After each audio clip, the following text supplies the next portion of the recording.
Wellington for the dream start.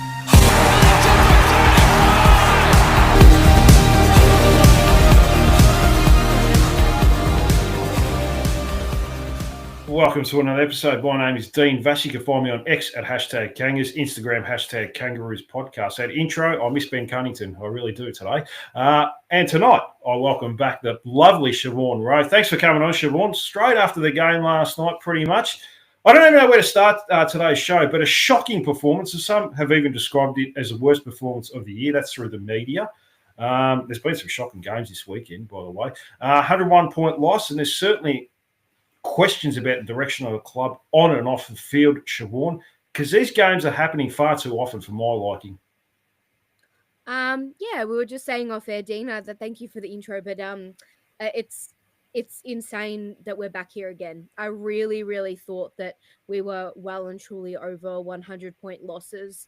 I thought that we were over having to talk about the drafting and the development and the lack of leaders. I really thought all of this was behind us. That Carlton game, ever since the third quarter of that game, it just feels like it's just been a disaster. And I think us as a supporter base, it's the hope that we've clung to.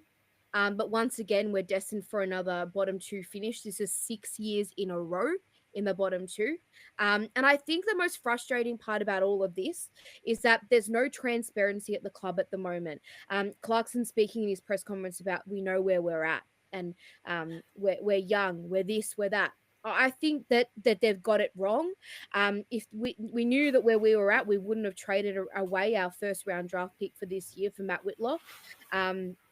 I'm really worried, Dean. I'm really worried. There really isn't much to say after a performance like that because there were no winners across the night, really, in my eyes. There's nothing left to say about what they dished up, but there's a lot to say about where we're going. I'm a bit lost for words about where things are at because I'm not trying to be alarmist here, but Tassie are coming into the competition, and if we can't get our shit together, I don't know how much more supporters can take of these sorts of performances and these sorts of seasons as a whole. The end of the day, it's a win-loss competition, and once again, we have failed. And I am very concerned about the messaging. I've been a little bit worried about it in the fact that he keeps saying we're in games at 3/4 time, and it feels like they go to sleep at 3/4 time. Is it ingrained that, it's acceptable to be in games and then you just fall in a heap? This is not talking about what happened last night. That was a disgrace in itself. But I'm genuinely really worried about the direction of the club in the fact that we've brought in Daniel and Parker and Darling. And I'm not blaming any of those players for what we saw last night, but that was supposed to be the leaders that came in and helped out the group that we have. And I'm very worried that our leaders are spineless, really.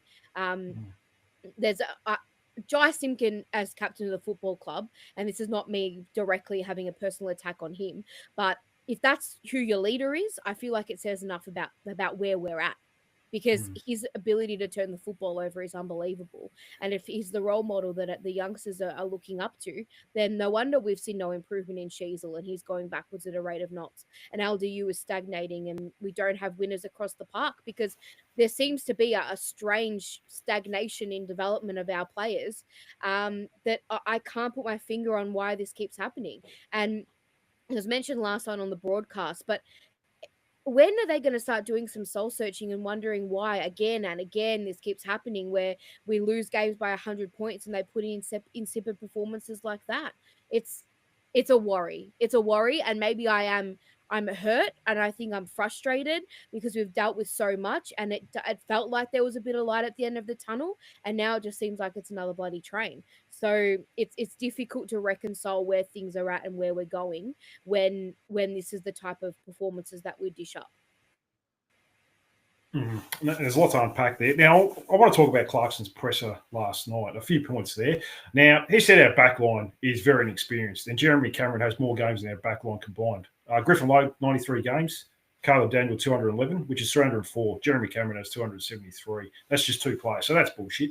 He says we aren't making excuses, but he is, Siobhan. His whole presser is we've got injuries. We know where we're at. We didn't have X, Lucky, Call, McDonald, Archer, so we struggled to compete. what hope is he sending to supporters by not even saying this is unacceptable? I want to see players to see if they belong on a list next year. I want to see a bit more fight, just something to give us hope. Because at the moment, he's saying we're not making excuses, but he is making excuses. His whole press conference was excuses and poor ones. Oh, I'd love your thoughts on this as well, Dean, because I don't want to make this like a attacking Alistair Clarkson moment, but I'd happily chip in another $1 million into his contract if we could start getting some emotion and anger out of him, because I thought maybe he was waiting to press the button to get that sort of response. But if the button's not getting pressed now, the button's not getting pressed at all. I understand there's no Sherry, there's no Larky, there's no McDonald, there's no Core, all of the above. But if you watch some of the vision from last night's game, this is a sort of like a direct question to you if you know the answer.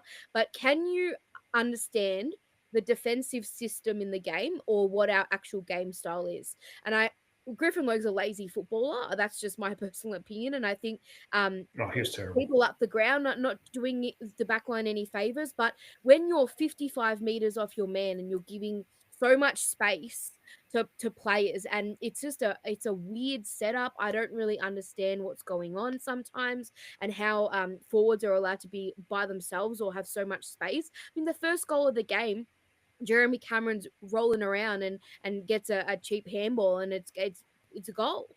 So they're just not switched on. And I don't know if it's a care, a game plan, or what type of issue it is, but it's unacceptable. And the fact that no one's coming out and saying that, I mean, it could be happening behind closed doors, but it's really difficult to watch as a supporter and someone that cares deeply about the football club. It's really it's not good. It's not good. And his lack of maybe expressing that is concerning. It's really concerning that. And well, I was saying to you off air, and you might agree with me here. It's possible that he maybe didn't realize the challenge that he's got with his playing group and this football club, and he's not building just the playing list. He's rebuilding the club essentially. But we're 2 years into this with him. And it's alarming that we're still losing games by 100 points, even with the players that we've got out, and for the reasons that we're losing them for. It's not good, and his messaging is confusing, and it's bizarre. It's difficult to understand. Do you see a system? Do you see a style of play? Is it a breakdown in communication of the players not understanding the game plan, not having the skills to execute it? Is it all of the above? I think it's a little bit of a combination of all the above. Defensively, last night, Griffin Logue, there's one play, I think Jeremy Cameron had it in his pocket, and Griffin Logue just decided to zone off him by 20 metres.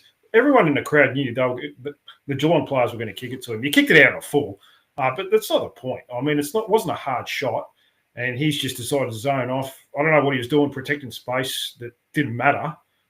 Show a little bit of respect to a player. He lost him in a stoppage quite easily early in the game.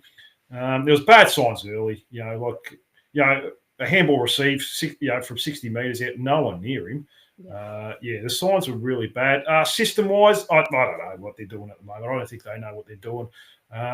There's a lot of confusion. There doesn't seem to be much development as far as coaching players. I know a couple of times Riley Hardiman got handball receives, but he waited too long to get that handball received. Like, we got an intercept mark, it might have been, and he just waited 5-10 seconds to decide, all right, I'm going to get the overlap here. He's got to go straight away. And that's the sort of vision these coaches should be showing him and developing him, because he's been doing it for a number of weeks, Hardiman.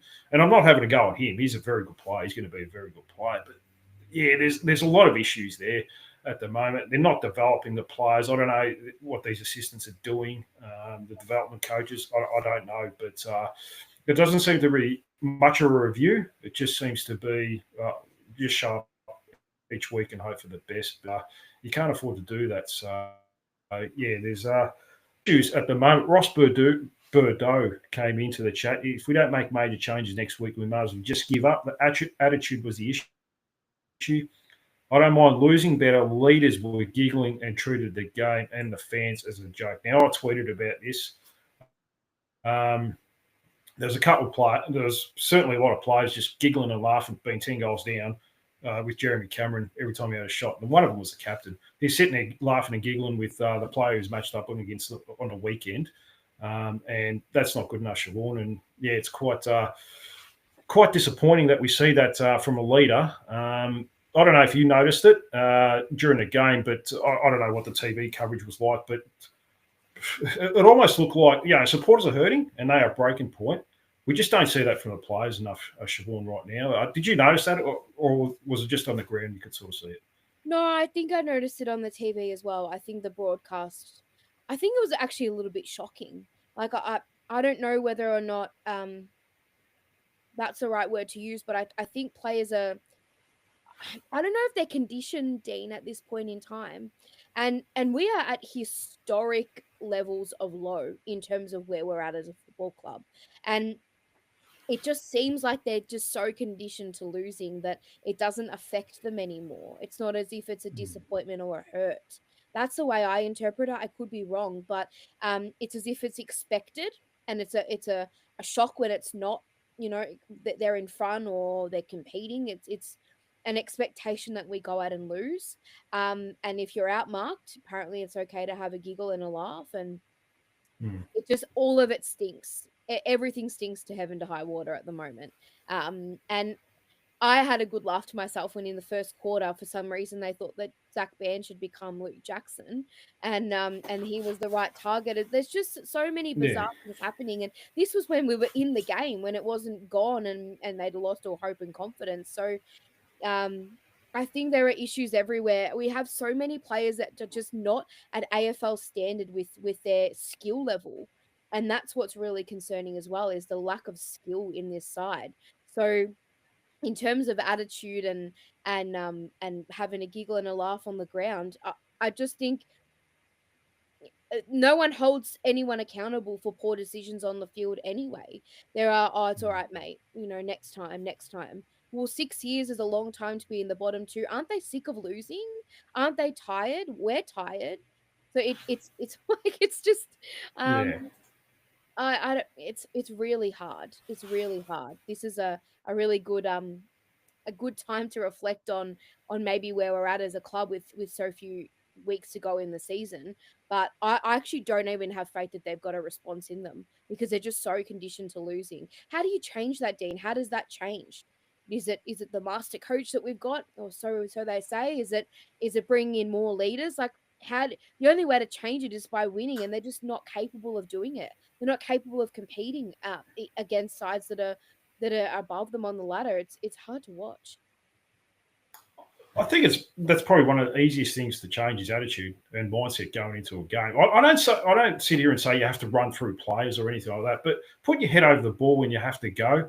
Having a team first attitude, being a little bit unselfish. Playing 1-on-1 is a very simple game of football. Do that. If players aren't being accountable, aren't holding up to standard, you know who these lazy players are if they're not running both ways. So I think that's one of the easiest things to fix. That's all good and well. You're teaching them and trying to work on something, but I don't know what that is at the moment, because losing by 100 points, 10-plus goals to anyone decent, or at least 6-plus goals. I mean, we lost to Melbourne a couple of weeks ago, and geez, they were a disaster today. But to lose to them, and quite comfortably, there's simple fixes you can do. And, that can't be good for players long term. A lot of these players have played in a lot of losses. And like you sort of mentioned, it looks like it's accepted out there. Like, we're down by 5 goals. Well, it's not going to work this game. Let's just have a giggle and a laugh with the opposition and, not really give a shit. I mean, there was even a comment I seen today where Sonia Hood was in the dressing rooms just sitting there laughing with the players. And that's not a good message as well, because we haven't heard from her.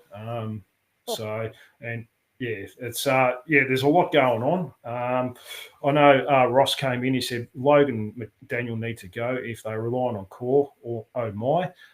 Marcus came in. Structure is all they are teaching. It looks like the natural talent is lost. What has happened to LUM Sheasel? Even George Wardlaw, he has lost that edge, probably from head knocks. I'm not too sure. I thought it. So we'll go to some questions. I've got some on Instagram. James came in. What do you say? What signs, if any, should we be looking for in these heavy losses that indicate that rebuild is still on track? It's a bit wobbly, the tracks at the moment, this rebuild so far, Siobhan. Yeah, we have mentioned it, but it's certainly a wobbly track at the moment. We certainly had a good period there from round 7 to 15. We were plus 69 in contested possessions. The last 5 weeks, we're last in contested possessions now, last from scores from turnover. So we're not really applying too much pressure. It's just fallen by the way, hasn't it?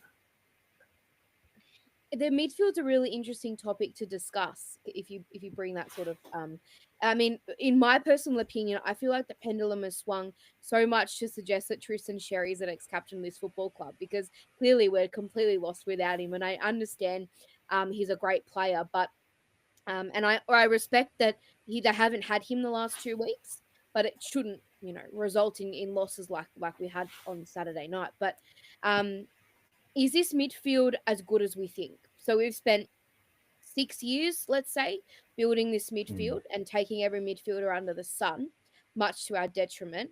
But do they work hard enough? Do they run defensively? Do they dig in when times are tough? Do they work well together? All of these questions, 6 years into this, we're still asking that question a lot of the time. And it's a good question there about what we're looking for, I guess. I mean, I've been really impressed with Will Dawson, but the issue is he's playing alongside Griffin Logue and Toby Pink and players like that. And when you have 11 goals from one player in Jeremy Cameron, which in itself, like, to allow someone to kick 11 goals in a game says a lot, doesn't it? I think part of the reason why, going back to Marcus's point there about LDU and Sheasel, is that they're around players that have accepted a losing culture and a mentality and aren't held accountable for poor decisions and poor skill level on the ground. How long does it take for Will Dawson to get affected by that, by playing alongside guys like Logan, Pink, and all of, like, where's his Jacob Wiedering type to learn from and have the standards drilled into him? So I guess it's about looking at individual players probably for the rest of the year and seeing how they go and taking positives out of that. I mean, Finn Sullivan, when he had his time in the midfield, looked really good and he was great again. There are positives. There's always positives, but not a lot of positives as a team, which is really hard to swallow at the moment. But I think it's probably time to give certain. I will discuss this, I'm sure, a bit later. But obviously, the VFL went down today by our kick after the siren to Geelong. The club's bloody cursed, Dean, I'm telling you. Yeah. But I think it's time to probably bring in certain individuals to see whether or not they'll be on the list next year, but also bring in players just to see what they've got. And it can't be worse than what we're going through at the moment. So I think that's probably what we're looking for the rest of the year. But as a team, it just looks like we have zero to no depth. So if a player goes down of the caliber of Sherry and Larkey, we have absolutely no response and no fight in us, which in itself is, like, very worrying, considering how far down the track we're supposed to be in this thing, that we have no answer to losing 2 players. And now Bryce Kelly came in as well. He goes, I don't think Clarko can even implement a game plan because the team can't make the correct decision, implement basic skills, understand pressure. He's saying we need another experienced mid and experienced defender. Surely we don't need another midfielder. I don't think that's going to make a difference at the end of the day. We've got enough midfielders. It's got to be a system issue at the end of the day. And you can't just keep replacing a Tom Powell to find someone else that's like a Tom Powell at the end of the day. I mean, I think it's just the attitude of players that have mainly got to change. I don't think it's about recruitment anymore. Yeah. That's a really interesting point. How do you view this midfield? Do you think that this is the midfield that will be in our next premiership side? Or do you think that maybe we've already spoken at length, I guess, about having the same sort of player, but do you think that this midfield is struggling because they don't have the caliber of player up forward or down back? And also further to that, where do you see Charlie Comben? Because I thought what happened last night from a coaching perspective was absolutely ridiculous, because he was getting frostbite down in the forward line. He's clearly been at one of our best defenders all year, and he comes in and he has an instant impact. We win the last quarter. I think that was partly due to Charlie Common being down there. Is the experiment over? Do we just keep him there? Or sort of how did you view that one? Yeah, I think the North Merchant did a good tweet during the week. He mentioned that he's played one good quarter in his last 16, where he did pretty well, kicked 3 goals and whatever. And the other 15 quarters, he had nine possessions or something like that. So it's not working. You've worked too much into his development to throw him forward. At the end of the day, once Lucky comes back, he's going back to the back line. So what's the point? You might as well just play Finbar Melly, another reserves player, play Cooper Trenbath. Matt Whitlock looked okay in the forward line today. You might as well just play those blokes instead of playing Charlie Common as a quick fix. Still strange to playing 4 key defenders. One of them has got to go out this week. Yeah, and I have a feeling I know who I want out of that one of those back 4. But yeah, I think he's a defender. Like enough's enough. You know, stop throwing players around that you don't need to throw around. It hasn't worked for a number of weeks with him as a forward. So try get him back in the back line. Last quarter, he had 8 possessions. Now we outscored Geelong in the last quarter. I know the game's all over. We were 130,000 points down or whatever it was, but he had 8 possessions. He did that poor turnover. He had 8 possessions, 5 intercepts. That's all you need to know. In the first 3 quarters, he had 5 possessions. So, I mean, that pretty much answers itself. The midfield, I think there's potential there, Siobhan. But, we're sick of that word. I think Finn O'Sullivan looked pretty good in the midfield. Like you sort of said, he 8 possessions, 3 scoring involvements in the last quarter. Yeah. So I'd like to see it a little bit more. I don't want Luke Parker in there for 30 CBAs. Actually, I think he had something like 25 CBAs, 23, the most out of anyone in the field. What's the point of that? Like, he's 32 years old. You're banging up his body. You want to get longevity out, even for the next couple of years. You don't have to play him in the CBA. Play him in centre square. So, yeah, that's bizarre. So, LDU, he's your number 1 mid, so that's fair enough. If you want to throw in a captain, but he's got a shot, he's all you can throw in there for a few more. I think so. I think there's enough there with the midfield. Anyways, we'll go to Ben John, who says we are utter dog shit in every capacity imaginable. Thanks, Ben. At the moment, we are. David Hunter sort of said, I've lost all hope. Yep. So there's not much there. Supporters losing faith by the looks of it, Siobhan. Look, I don't blame them, Dean. And I was just saying to you off air that I personally wasn't at the game last night, and it got to about 5:30, and I thought, it's cold, it's miserable, and I'm really fearing for what's going to happen tonight. And I go to every game, I show up, I support, I sit in the members' bay, but for the first time in a very long time, I just thought to myself, it's an inconvenience for me to go to this game, and I don't want to be there to watch this.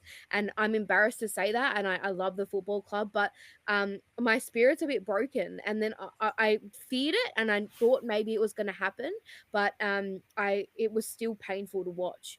And I mean, we'll talk about this if you want to, but even seeing Patrick Dangerfield in the back row eating a kebab, it just felt like to me that, I mean, I look at it the way you will, and I'm not saying that he did anything wrong, but it just seems like we are the laughing stock of the competition, and it's really hard to take that, considering we've been through so much as a supporter base so far, and it just feels like we're back in a really dark place.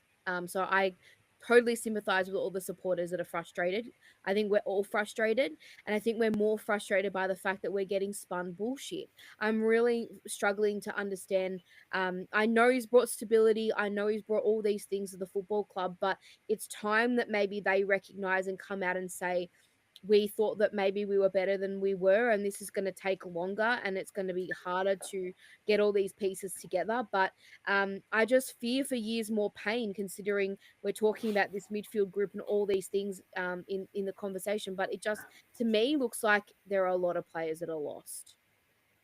Now, just on Jai Simpkin, there's a lot of talk about his captaincy. There was a couple of questions about that on X. I don't think he can be captain next year, Siobhan. I think it's time to move past that. And stop, for the love of God, letting the players dictate who's captain. The coach has got to decide that. You're paying him $1.5 million. Just let him decide. So, no, you're not captain. Harry Sheasel or Nick Larkey, you be captain. Is that the path you would go down? You wouldn't consider Sherry? He seems, look, I'm just, I didn't name Sherry, but yeah, look, he's a possibility.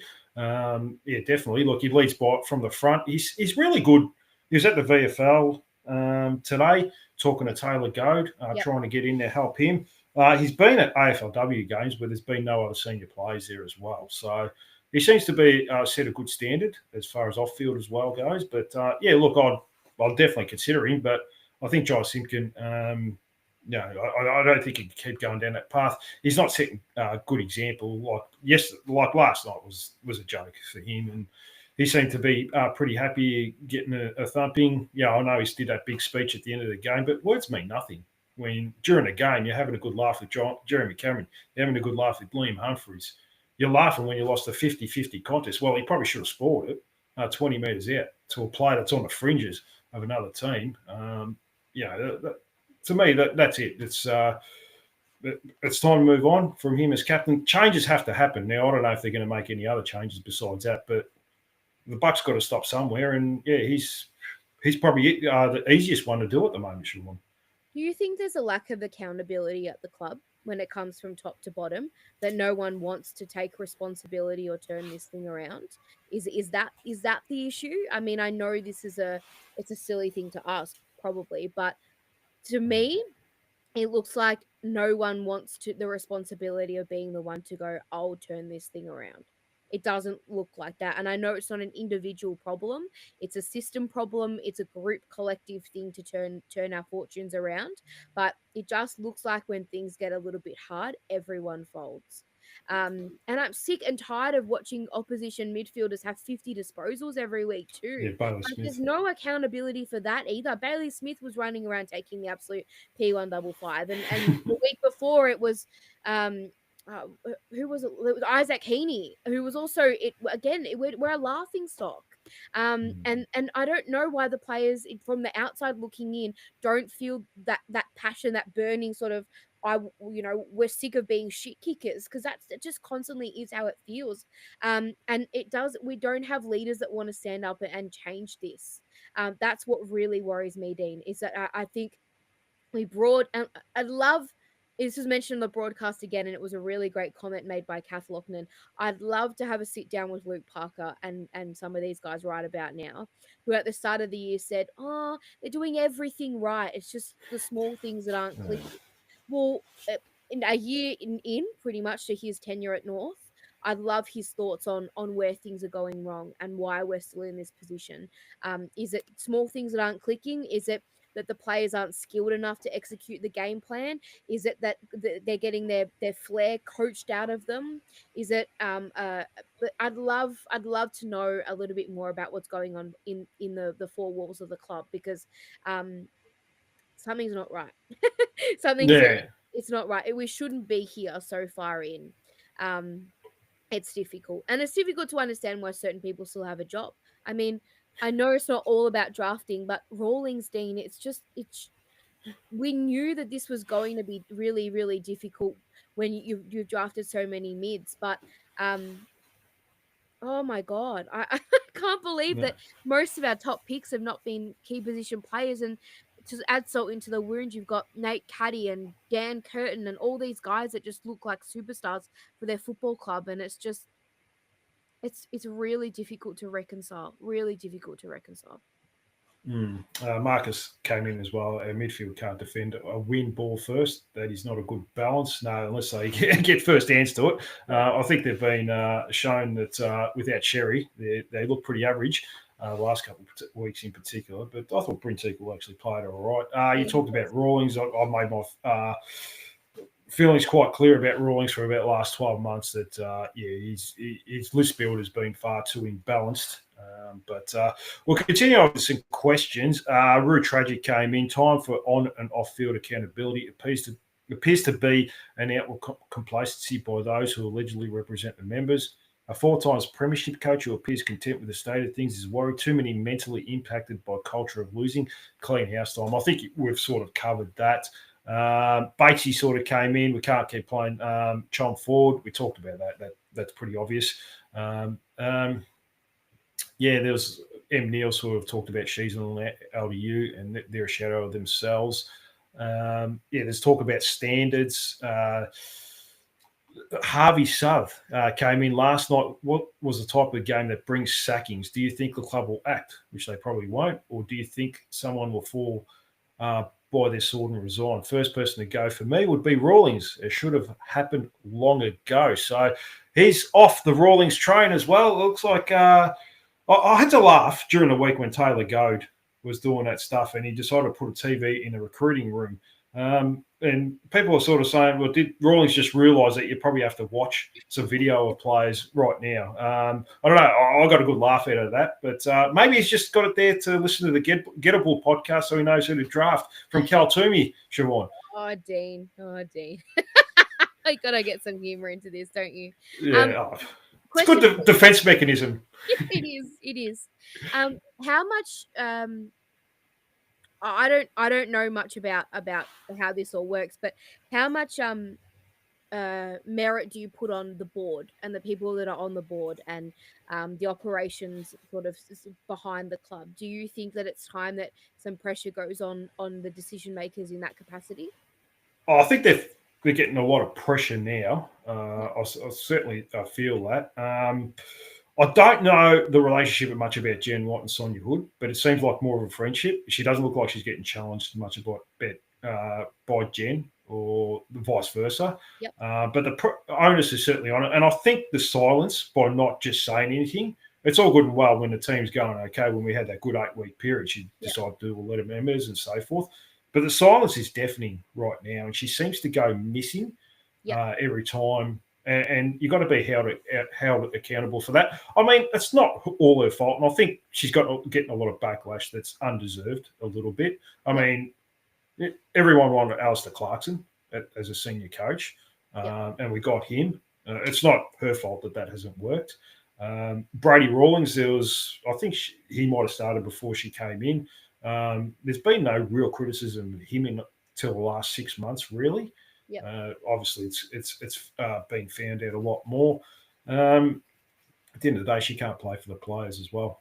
She can't go out on the field. So I think a lot of it is unwarranted. The memberships are still good, albeit they might be pet memberships. I'm not too sure what the true number is, to be honest with you. The crowds are still good. 25,000 last night. There was only 29,000 for the Bombers game Thursday night and so forth. So there's not too much difference there. And it's that time of year. People are it's a hibernating and we're not going to play finals. So, and they know we're going to lose last night. So you can certainly understand that. But they're still coming to their games, trying to show some support, albeit a little frustrated.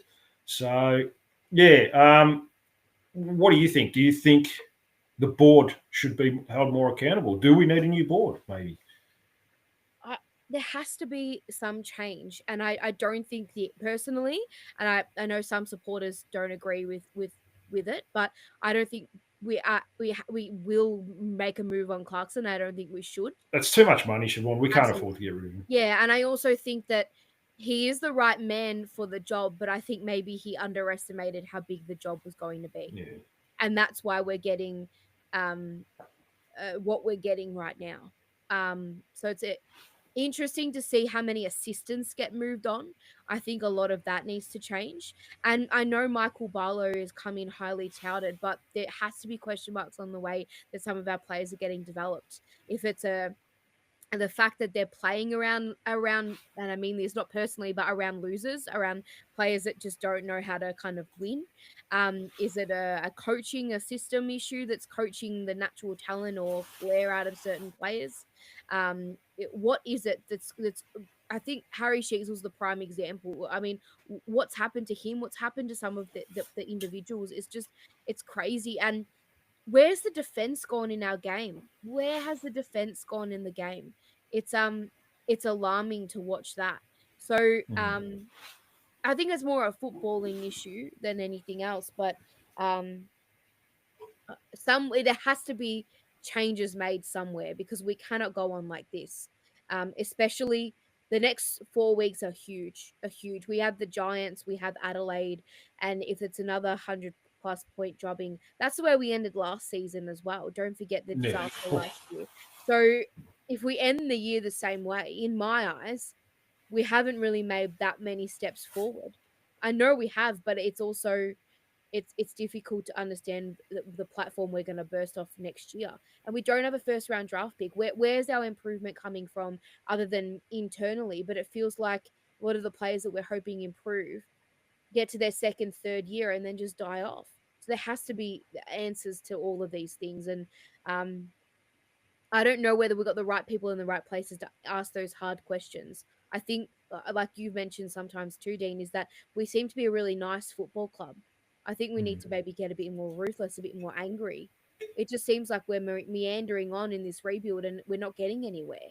So, yeah, I don't know. There needs to be change, but I don't know exactly where it will come from. Yeah, look, you can't sack everyone. There's no point doing that. I understand the club wants stability. Clarkson will be there next year. There's no doubt about that, unless he resigns. Sort of says, look, maybe this isn't working. Judging by what he's saying, though, I don't think he's going to give it away right now. He may need. Look, I don't know much about the assistants. It's more what's going out on the field. It doesn't look like you when they're doing reviews that these players aren't learning each week. Some, like you said, some of them have regressed a lot. Yeah. Bailey Scott, I don't know what the hell's happening here. He had one possession in reserves in the first half today. Like, you wouldn't have even known he was playing. Like, he could have been out there by himself. No one near him. He probably wouldn't have touched it. That's been bizarre. I mean, there's been a few improvements. I think Dylan Stevens has improved a little bit this year. Colton McKerch has found a little bit more consistency in the back half. We've found Riley Hardiman. We've found a player there. And there's probably been a couple of others. But outside of that, you can't say many others have improved. So, it is what it is. Now, Chips came into comments and he sort of said, how many ums in the press conference last night from Alistair Clarkson? There was a fair few I noticed, Siobhan, but I lost count at about 33. Oh my goodness. You have to laugh. I mean, as much as I dislike Kane Cornes, he's actually made some fairly good points this year. And now I can't stop hearing it either. Every time I listen to his press conference, I'm going, oh, Mum. Yeah. He's saying it a lot, Siobhan. He is. I think a lot of us are going at the moment. We're just trying to understand what's exactly going on. Speaking Yeah, of, exactly. I say it a lot too. Yeah. but yes, it is quite comical that's kind of what they had against him. Yeah. I mean, with Alistair Clarkson now, he's put a lot of faith in senior players. Yeah. I think he's afraid to drop some. Now, Caleb Daniel should not be getting a game, but it's almost that Griffin Logue shouldn't be getting a game right now either. It's almost like a fear of, well, we've paid these players too much. We can't. I can't take him out of the team almost. Like Caleb Daniel, I don't know what the hell's happening here. He couldn't hit water off a boat right now. Luke Parker's playing far too much in the centre square. Like, you don't have to do that. There's no need to panic with him. You've got to save his body for the next year or two. I think he's got a 3-year contract. But at the end of the day, like, if you want to make statements and you want to be competitive, you have to drop some senior players. I agree that I think I was dumbfounded last week about how tall we went into the game. And I think this week the selection has been a little bit uninspiring. I think if you do want to make an impact on the group, you have to drop senior players. And I agree. I think earlier in the year when he dropped Core and Logue, I actually think that's why we somewhat improved a little bit as well, because I think there was a bit of pressure that players knew their spot wasn't necessarily safe.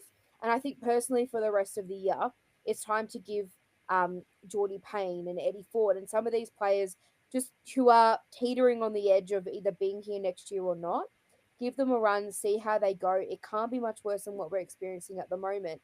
And it's time to hold some players to account that you can't be performing the way you are and keep getting away with it because you've got 50, 100 games under your belt. And we're actually not as young as people think, Dean. No. I know that Darling and Parker and Daniel and these guys that we brought in have kind of disrupted the balance a little bit, but we do have senior players on most lines of the ground that should be doing a lot better than they are as we speak. And what frightens me is that we brought Caleb Daniel in as an elite ball user, and there was no question that he is or was, so to say. But he looks a shadow of himself. Our system seems to take players and churn them out into the opposite of what we were getting previously. So I don't know. I don't know. I don't know why players are playing so far away from their man in the back half and all these things. And it's defeating. It's really defeating. Yeah, it's madness. It is. Now, look, we've had a vent. We've complained a lot about what we're doing. But what would you like to see coming up against the Saints next week? Yeah, it's probably not a winnable game anymore because we're that bad. I mean, if you asked me about a month ago, I would have said, yeah, we're a chance against the Saints. But what do you want to see? I just want to see a better attitude. Players taking the game a little bit seriously and not just chatting to the opposition whenever they feel like it. I don't ask for much. Compete in the contest. Yeah. I don't think it's much one-on-one on all lines of the ground. I don't care if we turn it over anyway. I don't care if you turn it over. Just show me something. I mean, what do you want to see? Look, just before we get into that, I want to very quickly mention St Kilda's unbelievable comeback against Melbourne. The greatest comeback in AFL history.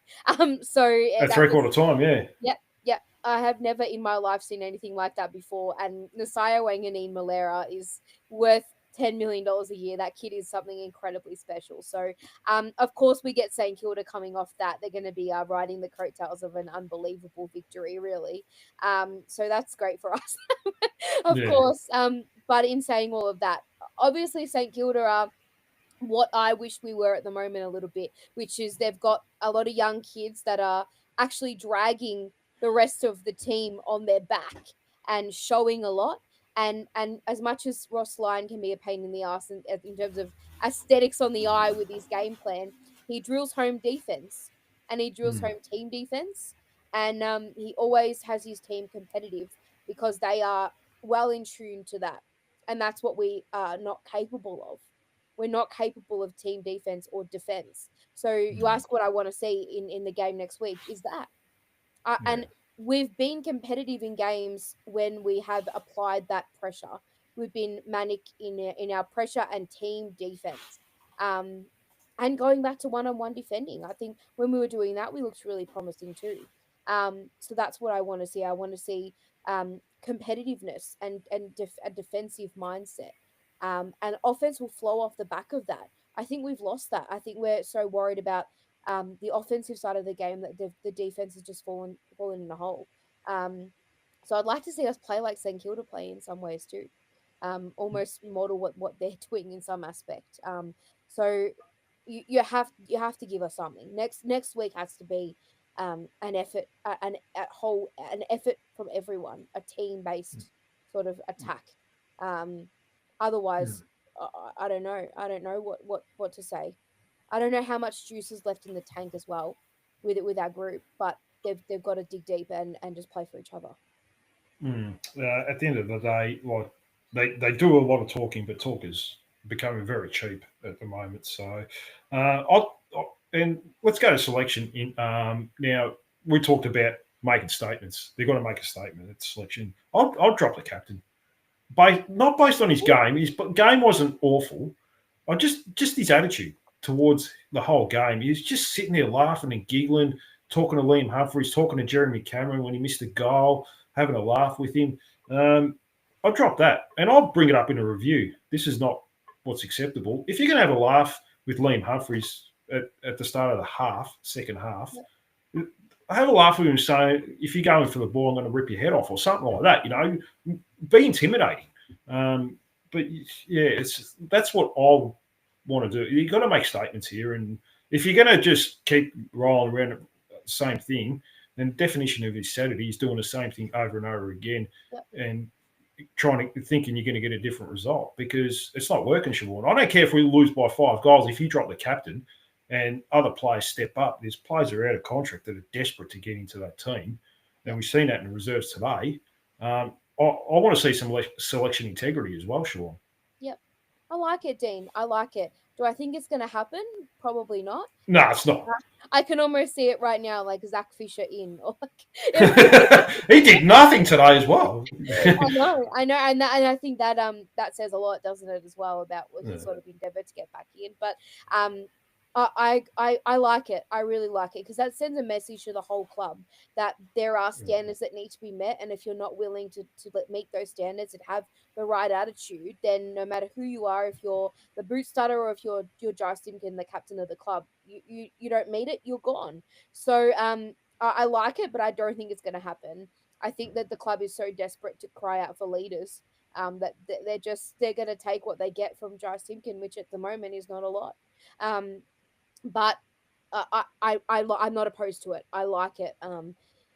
But I really hope they give Geordie Payne a chance. I know he's your boy, but he had a great game today, and he has something about him. He's got a bit of spunk, and we need a bit of that at the moment. Something they got to give us something. Even Matt Whitlock had the game against Sydney, and he's never been seen again. And maybe he's not ready. But what have we got to lose? I don't think Will Dawson we all thought was ready, but he's come in and his game against Sam Darcy was excellent, and he's proven that he's a warrior, he's a competitor. And that's not, you can't say that about the other individuals in that back line. So I would really hope that they would look at that VFL game today. And Robert Hansen Jr. probably deserves a full game as well, Dina. I liked what he did as well. He at least gives us something different. He's a bit of a spark. So I hope that I'm not reading the rhetoric wrong and they'll bring in the trusty sort of types. They'll actually take a risk on some of the younger players and see how we go, because that's kind of how we're going to know who's going to be with us going forward as well. No, definitely. Ross came in and said Scott and Fisher will be back next week. So, look, that's probably it now. I'll go to reserves. You mentioned Geordie Payne, 4 goals. Like you said, he has an attitude. He takes no shit. He doesn't go out there and socialise. He gives a shit. He's really desperate to play a game of AFL football. And I'd like to see him at least give him a chance before you're going to make a decision on his future. Matt Whitlock was playing forward today, kicked 4 goals, kicked 3 in the last, I believe. Cooper Trenbath kicked 3, playing forward. Both similar sort of players, moved around the ground pretty well. Eddie Ford, 27 possessions in the game high, 11 intercept possessions. Looks good. Needs a call up to the seniors. Another player that looks like he gives a shit.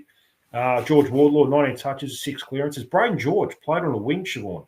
19 touches and 6 tackles. Probably his best game for the year. That was encouraging. Goda with a hammy, so put a line for him for the rest of the season. Get too many soft tissues in the room, isn't it? It's just not. It's generally 2-year injury, the Achilles, because a lot of players do soft tissues when they come back after 12 to 14 months. CCJ as well, first game back. I mean, it's heartbreaking for them. Yeah. Now CCJ probably out for the year, out of contract. Are you confident? It's 50-50 at the moment where he's going to be there next year, isn't it? I put my neck on the line when we got that trade done.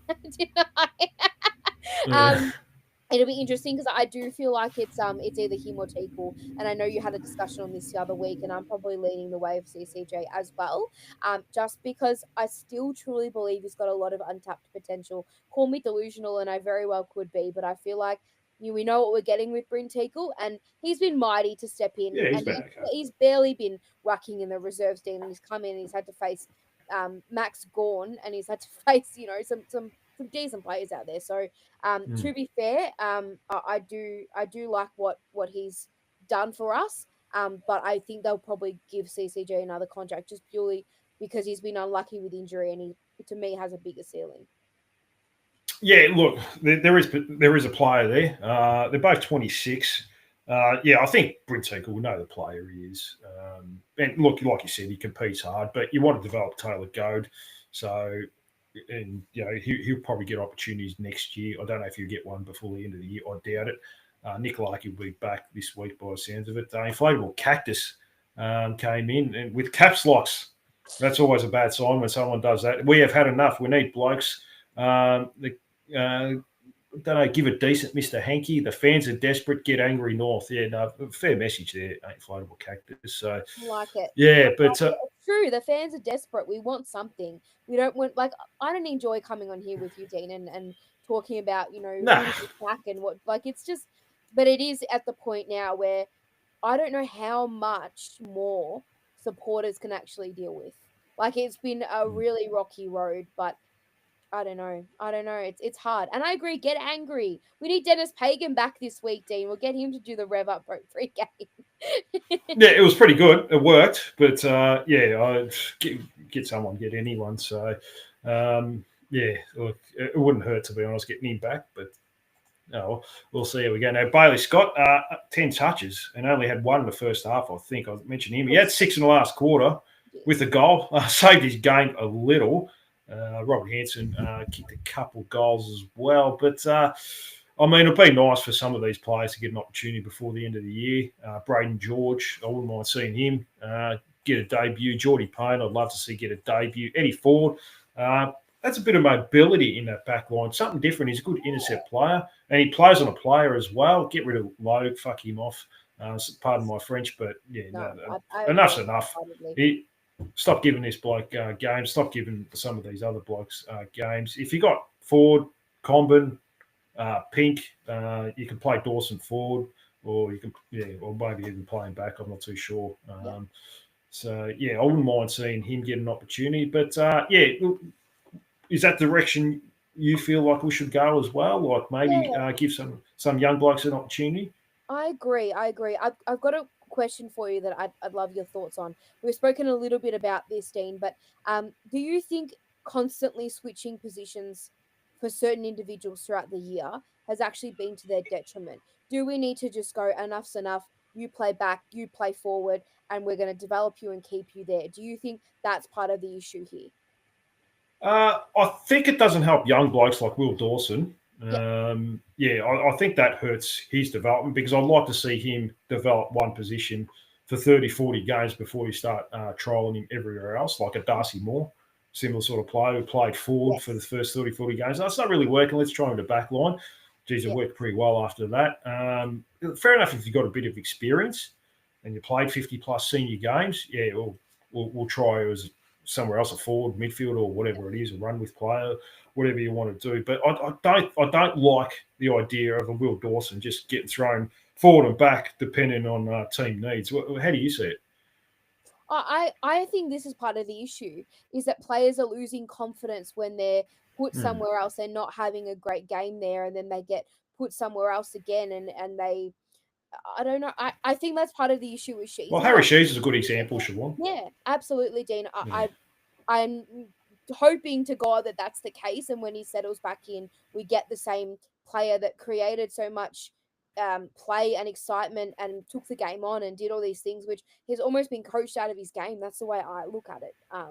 So I guess with some of the kids that we've got in the VFL, I mean, even with Whitlock, I don't know.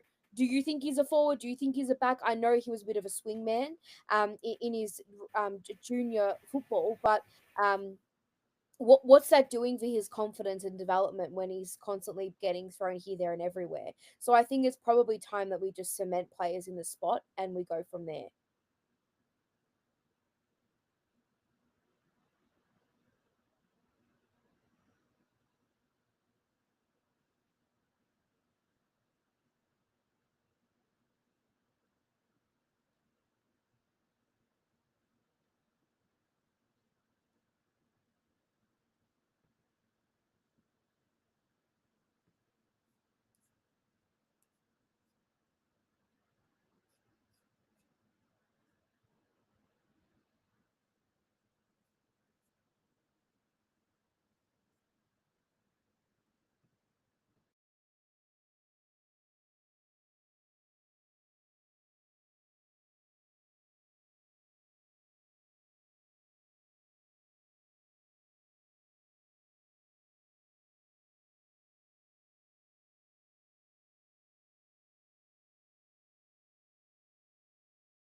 Can you hear me, Siobhan?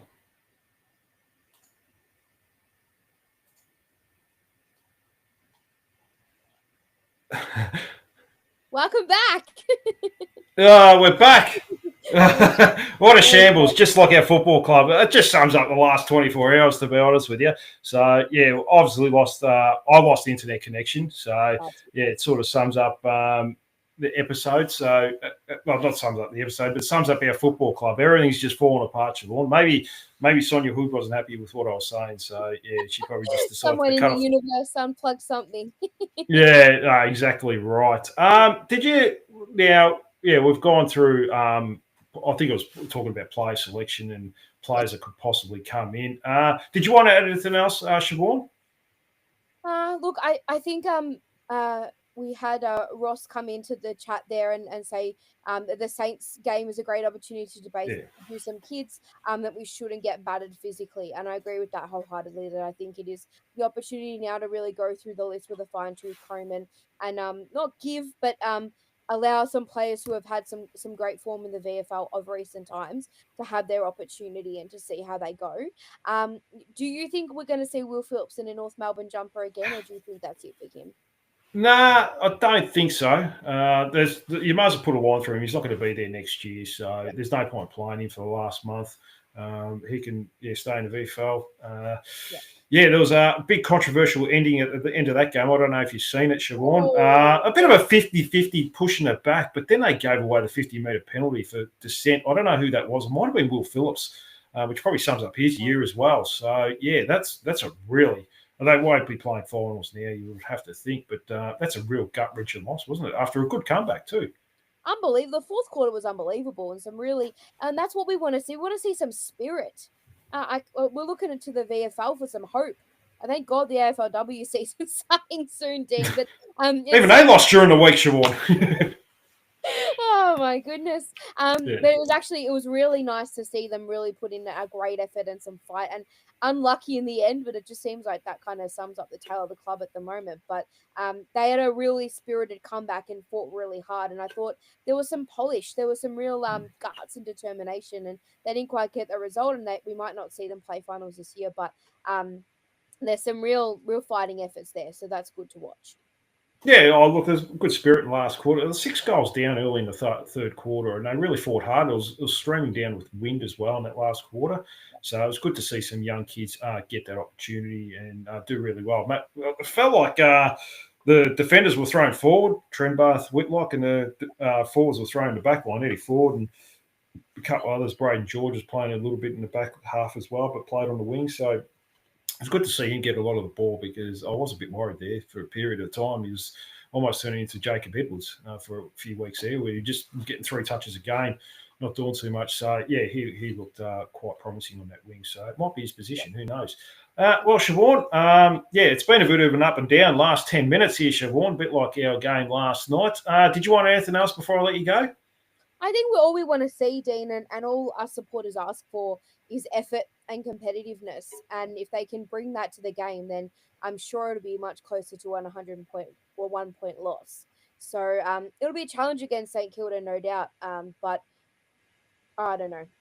They got to show us something. They got to bring fight. They got to bring effort. They've got to bring a defensive system that's not playing 50 meters off your man. And I think it's also time that the midfield core really try to arrest some ascendancy, because it just feels like when there's a bit of pressure on them, they go to water. So it's a really big week. I think that review will be brutal. I hope it's brutal. And I actually hope during the week we get a clear message from the club. I think as supporters, we deserve the decency of actually hearing from them and getting an understanding of what's going on behind closed doors and how all of this is going to work. And I think if we heard from the mouths of some of the people in the football club that we are further back than we realized, we're not going to like it, but we're not going to go on getting frustrated hearing, we know where we're at, we're this, we're that. I think that's I don't know if you agree, but it's where my frustration lies as well. Yeah. 100%. Yeah, no, I was really frustrated. I mean, I kind of knew what he was going to say in the press conference, but at least give us something, at least give us some fire and a bit of passion and a little bit of hope for the supporters for the rest of the year.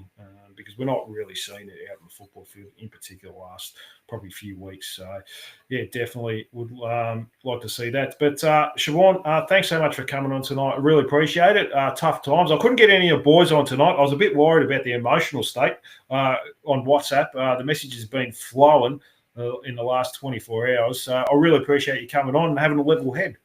It's been fantastic, Dean, and we're all in it together. Unfortunately, it's like a group trauma therapy every week at the moment for us. So hopefully the end of the year is a bit different, but it's always good chatting with you. It's always a pleasure. No, thanks so much, Siobhan. And thanks for everyone coming into the chat, sending messages as well. We are all in this together.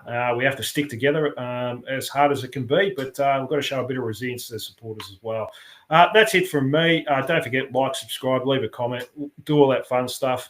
And I'll be back during the week. I'm not too sure what I'm going to do, but I'll think of something. Until then, bye for now and go Roos.